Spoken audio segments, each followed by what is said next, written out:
Blog Talk Radio.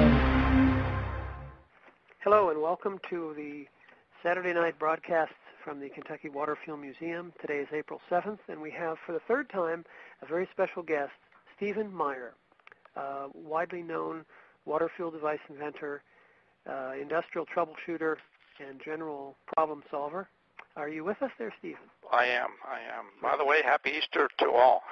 Okay, very good, and it's very nice to have you back. Thank you very much. As I say, the third 1-hour presentation that we have together, and maybe we can get to some of the nitty-gritty here. For instance, in the previous shows you've mentioned that one of your specialties in your work was jet engines, and I've been meaning to ask you this and haven't got around to it, but I was just reading this past week that one of the major contributors to atmospheric pollution is our jet travel, which is very convenient and allows us to get places quickly and quite necessary at times for business and family emergencies and whatnot. But all of us who travel by jet airplane are should be aware of the damage that's being done to the environment as we do so. And apparently the report that I just read said the reason why it is so damaging is because it's directly injecting this pollution into the upper atmosphere, unlike automobiles, which are doing it down lower. I don't know if you're aware of any of this kind of... Well, it is. The consumption of a jet engine, as you can imagine, is really tremendous on our atmosphere. And what happens is that anytime you're doing a combustion process, it is consuming the oxygen. And even a normal car, if you take a normal car that's running at 60 miles an hour for an hour, it will typically consume 1 million cubic inches of air. And so the consumption rate of our vehicles, being airplanes and cars, is really getting to be an impact on our planet. This was brought out during the 9/11 in New York City when we had the attack, was that for the first time in history, the aviation actually grounded all airplanes in the United States. And the people that were looking at the temperature of the atmosphere and so forth found out that we had a spike in temperature difference when those airplanes were landed. So we did a program up here in Minnesota. WCCO did a program, their energy project, and there was they did a program on our engine running, and I think it was April 4th last year. And in that program, they showed the number of flights in the U.S.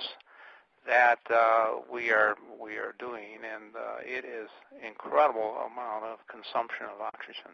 So it's not helping. We have two things happening to us. One is that we're putting CO into the atmosphere, and the carbon takes about 100,000 years to cycle through. That to go from the atmosphere back into the ground is about 100,000 years, and at the same time we're consuming the oxygen, which is what we breathe, and the consequences are that it's interrupting, it could interrupt and does interrupt the biosphere of our planet. We use the oxygen, we consume that, and then when we exhale CO, and then the plants, on the other hand, use the CO to convert back into oxygen. And if everything's in balance, everything is good, but when it's out of balance, it's not. And right now, we're consuming more of our planet oxygen than ever before. And when I was in high school, the oxygen content of the planet was about 21%, and today it's moving down towards 18%. Really? So and it's funny because everyone still uses that 21% figure when they talk about atmospheric oxygen level.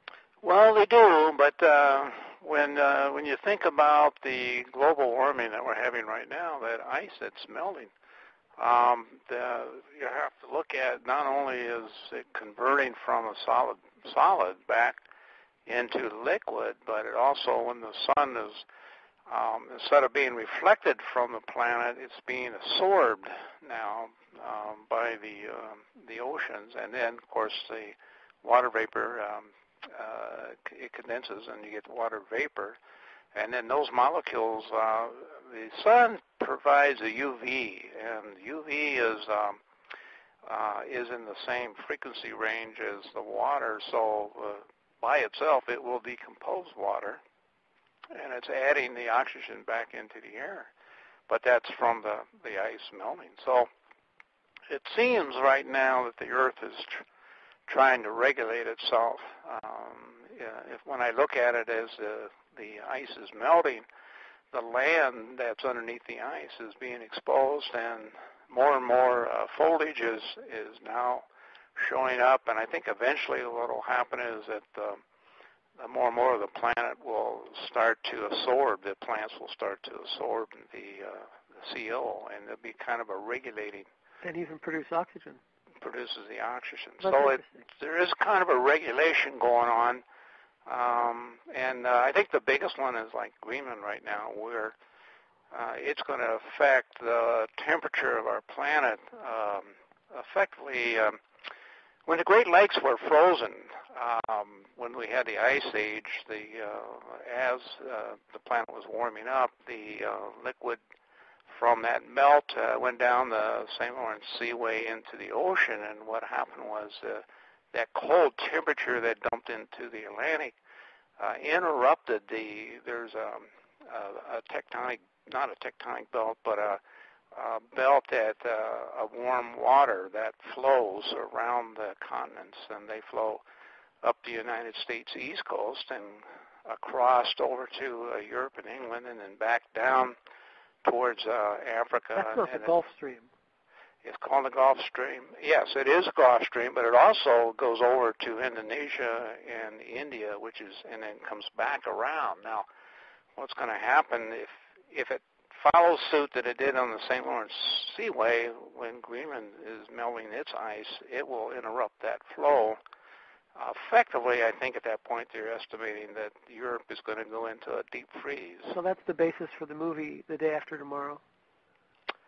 Probably. I haven't seen that. Oh, you haven't seen it? It's an excellent film. Really? I'll have to take a look at that. Quite a good, and really what you just said would give a scientific basis for the supposition of the film that the ocean current reverses in the Atlantic and causes another ice age. Exactly. Because Europe won't be warmed up anymore without it, so it's going to go into a deep freeze. But here's what my question really was, and that is, how can we take existing jet engines, and I suppose they're called a turbine, is that a turbine? Or? Turbine, sure. Okay. I don't know anything about jet engines. I think there's a burner, and it causes the turbine to spin. Is that the idea? And then yes, typically when you start a jet engine, it depends on the design. There's two basic designs. You have one that's made by General Electric, and the other one's made by Pratt & Whitney. Now, Pratt & Whitney uses a dual spool jet engine, and what that means is that on the low pressure stage, they start turning that low pressure stage, and it starts drawing in the atmosphere, and then they have burners right behind it. Then once they ignite the burners, the hot gases flow through a turbine, and when it flows through that turbine, it starts to increase speed. So the front low pressure stage, as it's called, will start to spin up, and as it's spinning up, it's making the combustion better and better, and the gas flows better and better. But there is a point at which the turbine itself will surpass the low pressure stage, and then it starts driving the low pressure stage faster and faster until it gets up to a good thrust that'll propel that airplane forward. Okay. Now, I understand that the Russians came up with a hydrogen jet engine a number of years ago, maybe, 25 years ago or something? I don't know if you were aware of that. I remember reading it in a magazine that they had. Well, it wasn't the Russians. It was the Germans. The Germans had a tremendous war effort going on, and if you go back and look at the scientists, Borg and all those scientists, they were working in Germany, and they were contributing to scientific advancements of the time. And Are you referring to during World War II? during World War II. Okay, no, I'm talking about an actual commercial jetliner that was much more recently. I think the Russians were the first one to have a commercial jetliner or maybe it was military. I don't know, but they may have. I don't know for sure. I do know this, and I was over in Turkmenistan in '98, and I was in the Karahari Desert doing some work over there, and this Russian commercial aircraft came in for a landing, and I never seen an airplane so big in my life. It was huge, and I wasn't sure how that thing would ever land because it was so big. The Russians like to build big things. There is no doubt about that, I'll tell you. Well, here's what my question gets down to. I understand that during the time that your brother was publicizing his work and research, he made the statement that every fossil fuel application can be substituted with the oxyhydrogen or hydroxy or whatever you want to call it, the decomposed water gases. Is that something that you see as feasible with your knowledge of jet engines? Can jet air travel right now be retrofitted with burners that utilize hydrogen-oxygen gases instead of the current, what do they use, kerosene or something? Jet engines use a refined fuel. They started off with kerosene, and especially the Germans did. When the Germans designed their first jet engine, it was amazing. And I think the first experimental jet was made over in England, and it was incredible. They got this idea, and they put it together, and they fired the system up. In fact, it ran away on them, and they ran away from the building thinking it was going to explode, and somebody finally shut it down. So the RPMs ran away, huh? Yeah. Oh, it was. It scared them because they set the system up, and they theorized and thought, "Oh, this ought to work," and so they did it. And when it did, it took off, and it ramps up so fast. Jet engines are very quick responding types of propulsions. So do you view them then as being a feasible way to power our world? Should we be using more of them to generate power and so on? Or?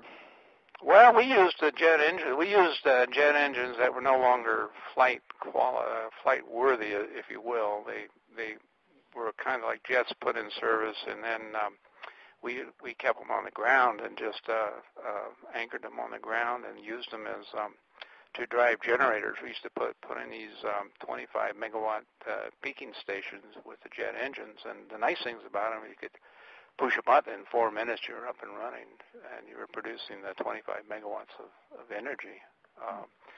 Now I look at the fuel like this. If I put in my right hand 1 gallon of gasoline, that consists of about a half a pound to a pound of hydrogen, or between 5 and 5.5 pounds of carbon, and that gallon of gasoline would deliver about 32,000 watts of power.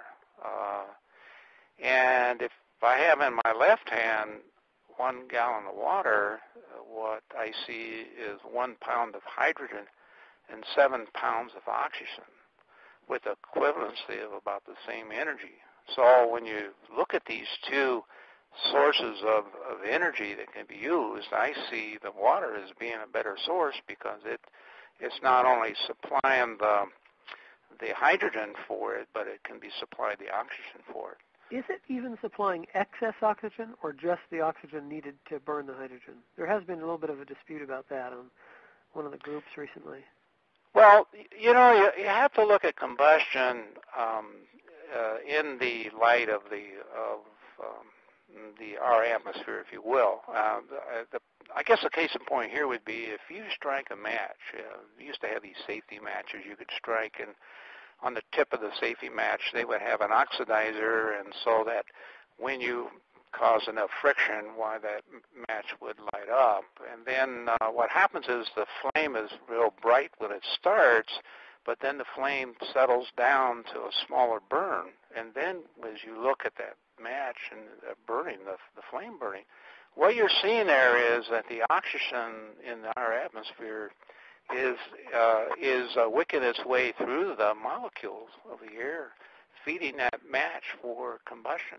And there's only two things that really support combustion, and that's oxygen and hydrogen. So when you're burning that wood, it's a cellulose, and there's been as that tree was growing, it took the hydrogen and used that in the process of its growth. So at that point, when that match is burning, it's consuming hydrogen and oxygen. Now the rate of consumption of oxygen, you can tell by the glow of the flame in the match. Right. I guess my question is this: because we say that water is 2 parts hydrogen and 1 part oxygen, and when you ignite those gases in that proportion, you return to the same water that produced those gases, right?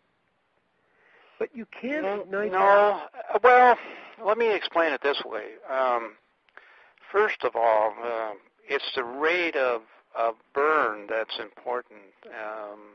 If you take oxygen and hydrogen at the right ratio, which is 2 to 1, and it happens to be the right ratio, if you would, everybody that's done electrolysis experiment in school, go through the basic steps where they produce the hydrogen and oxygen in a test tube, and then what they do is they take the hydrogen test tube and then they light a splint, and they put that lighted splint inside that hydrogen test tubes, and it barks at them, and so you get this real shrill bark.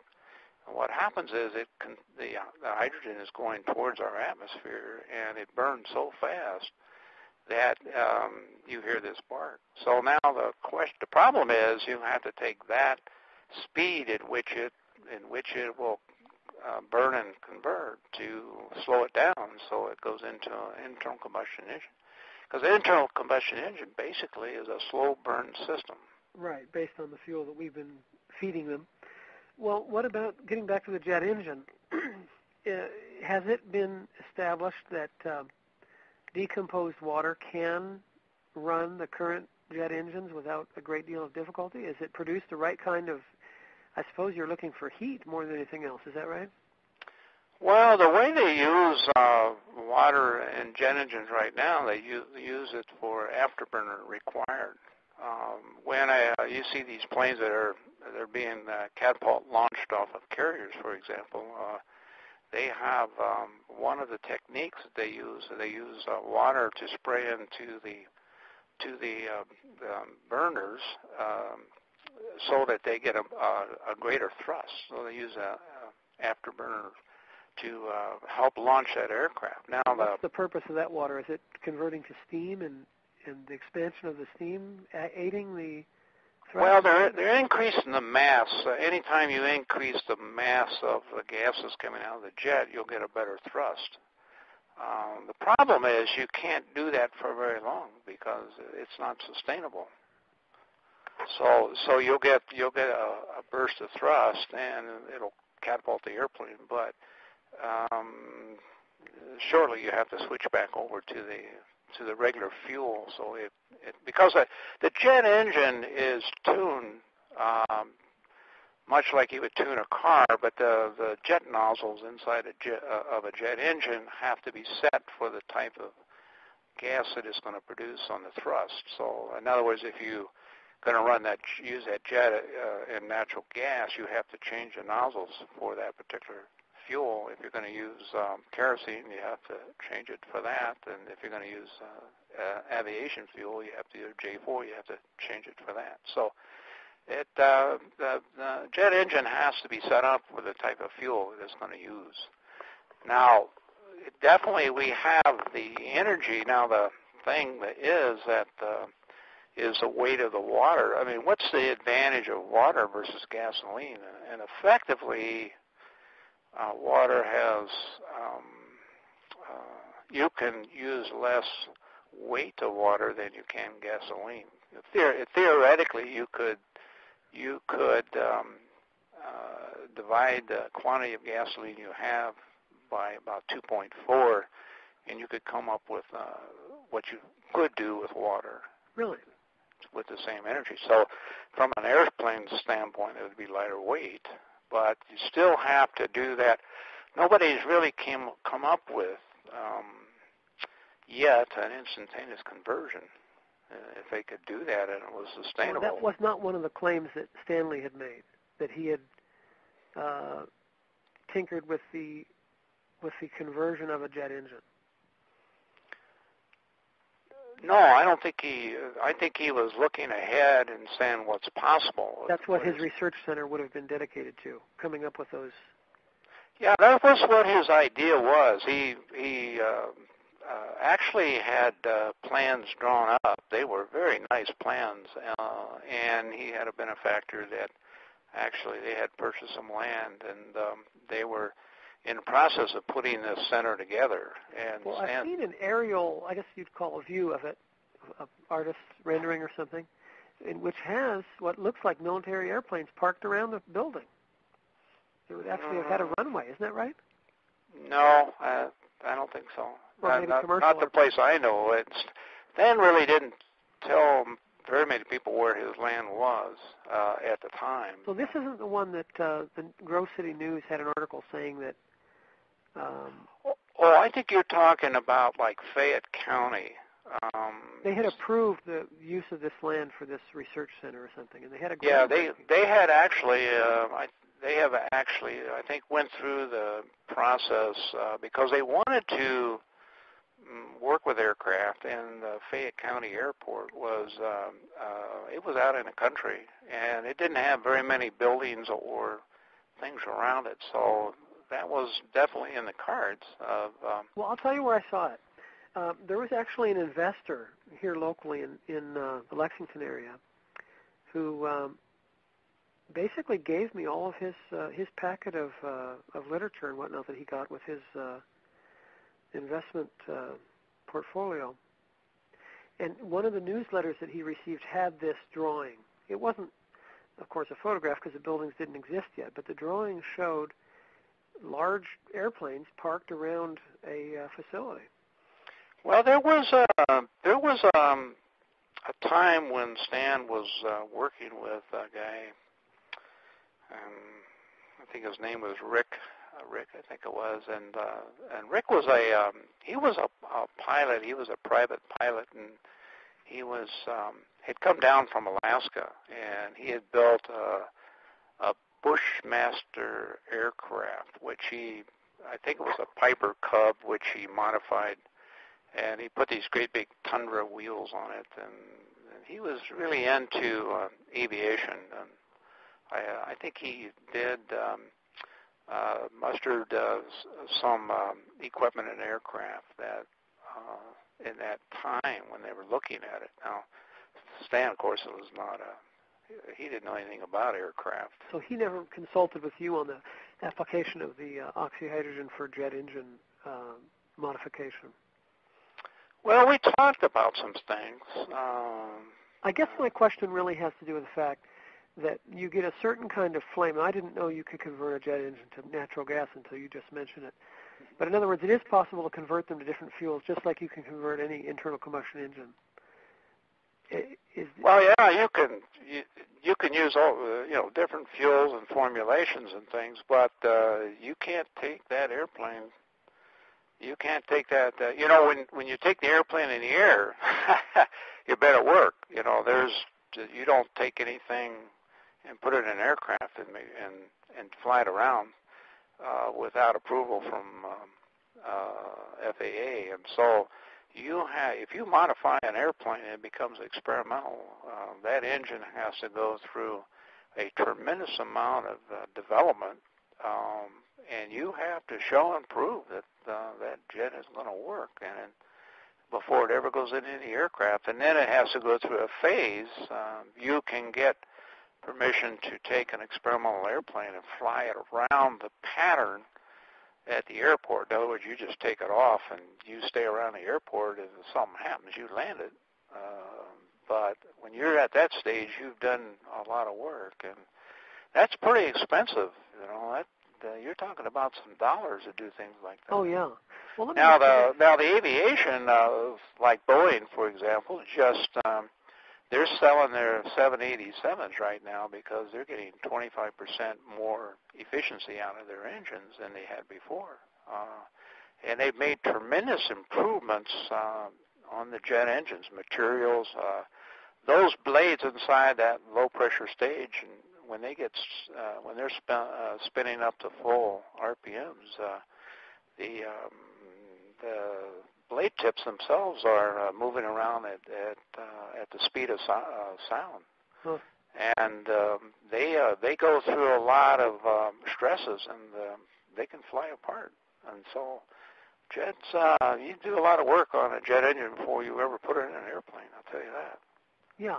Well, someone has proposed recently, or more than one person has proposed that the internal combustion engine that we all use in our vehicles is not really the best burner for the oxyhydrogen gas that you get from water, that it would be far better to use some kind of turbine for all uses. In other words, not a piston engine, but a turbine type. Would you agree with that? That burning... turbines are... when you look at an automobile in relation to turbines, they're not very good to start off.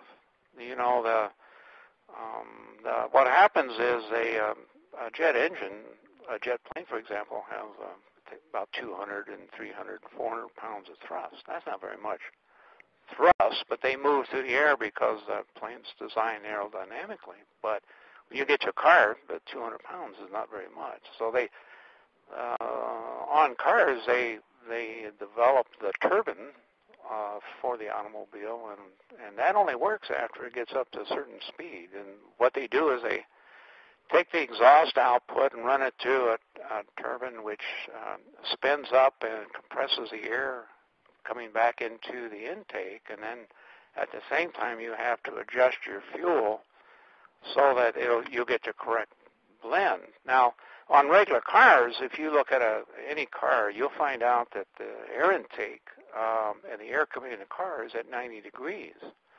And the reason for that is when you're driving your car in a certain range, you're ramming the air into your car, and it's affecting the fuel mixture. So what they do is they cause the air intake ductwork to go 90 degrees, and what that does is it slows down the air. In other words, a 190-degree bend in a pipe is like reducing 60 feet of a straight piece of pipe. So their whole idea is to slow that air down so that it'll be brought into the carburetor at a rate and a blend necessary to get good combustion. But if you try to ram it in to your engine, you're changing the whole dynamics. So do you see that perhaps for power generation,